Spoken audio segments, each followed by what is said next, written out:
Hello there, I'm Dana Cowley, your host for today's Charter Local Edition Northwest. We're in Salem, Oregon, and we're talking to your legislators about what they're doing in this short session.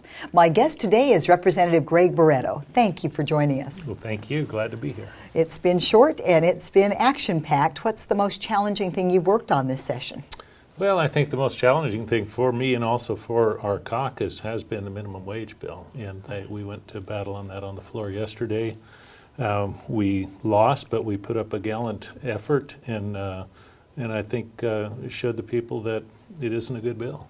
Well, representing Northeastern citizens, how do you think it will impact people in your district primarily? Well, I think it'll impact people in the district significantly just in the service industries, and actually it will raise costs on food and the retail stores. But the hardest people that are going to be hit, I think, are the elderly. I think it will affect them adversely. They're on fixed income. This will raise the cost of everything as far as cost of living.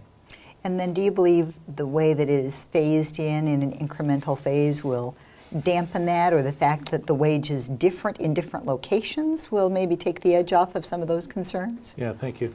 I think the different demographics where they have had a different wage for the different areas, I think will soften the blow somewhat. I think extending this thing out for 7 years will not help at all. As a matter of fact, as it starts to affect small business, which are the people that it will affect adversely in the business community, I think it will continue to be a heavier burden each year as we get down to that 7 years.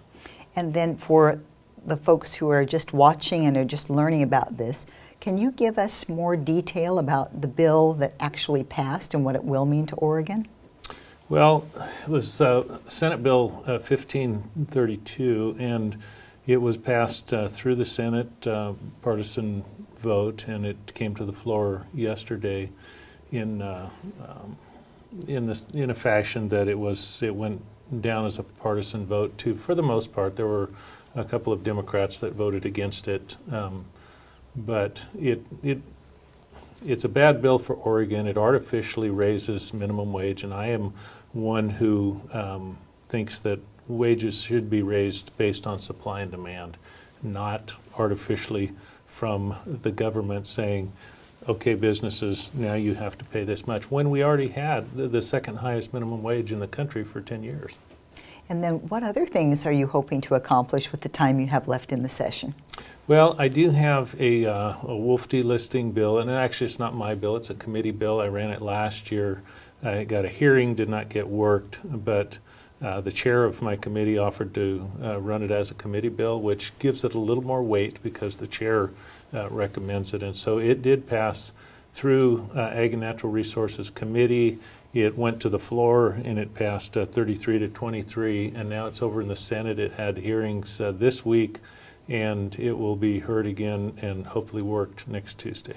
If that becomes law, what would it do? Basically, it just shores up what the Department of Fish and Wildlife have already done. They have already delisted the gray wolf over, in Oregon at a state level, but this basically just shores up their decision, and it's a fine line type of